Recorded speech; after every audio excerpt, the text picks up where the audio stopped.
In this video, I'll be opening a Tatooine booster box from the Decipher Star Wars CCG.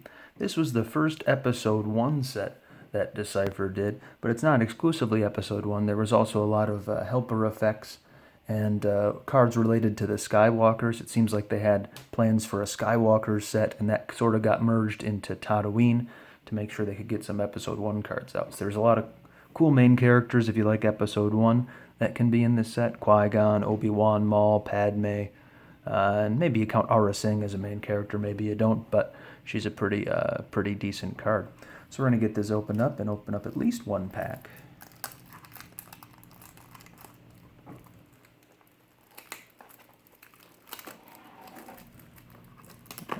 Alright. So I might have mentioned before in one of my videos that this was the first booster box I ever bought. It was probably fairly new when it came out, so I was in middle school. I should say it was probably fairly new when I bought the booster box, and I was in middle school at that time. A little bit bent up at the top, but that shouldn't be an issue. So, it looks like the packs are a bit shuffled, quite a bit shuffled around in here. In fact, okay, so let's see how, oh, okay, not too bad. I was worried they might be bent up a little bit, but it doesn't seem like that's the case. They seem to look pretty flat. Whoops, now those are upside down. So, they're all out of order, I'm sure. This one was sticking out at me. We're going to open this one. It caught my eye, so it gets cold. We'll move the box off to the side and see what's in here. So this was a very small set, one of the smallest Decipher had. It's a 90 card set.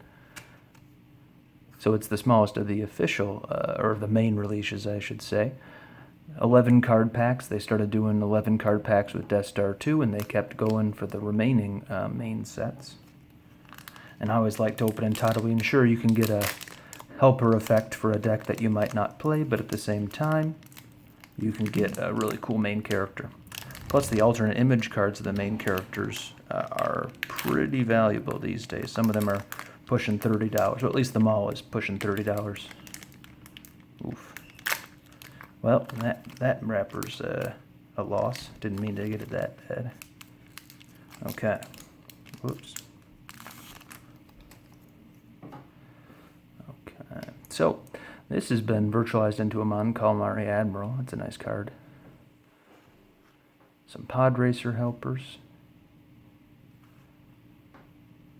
And this kind of, I think, is probably stuff they incorporated from the Skywalker's theme. So, making duels a bit more possible for the light side. This might be our... Ooh, okay, so there's only one type of card that has this icon, and it's a Darth Maul. I'm guessing just from the narrow strip of blue here that we have that is going to be a regular image Darth Maul. It looks like it is. But that is a very nice card to get. So even though I totally mangled the wrapper, the card is in great shape. So that was just the wrapper, didn't have anything to do with the cards inside. And if you're going to get a card from a Tatooine pack, this might as well be the one. So a very playable card, especially when he's piloting his ship. I don't see people dueling with him too often. But just a cool looking card, and was definitely, along with its alternate image version, had to have been one of the chase cards from the set when it came out.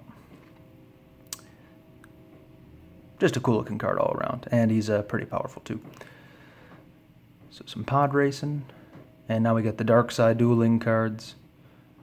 Pretty cool one in terms of being able to try to force Luke to join the dark side, but you can just kick him out of the battle instead, basically, which can also be pretty big for winning a battle.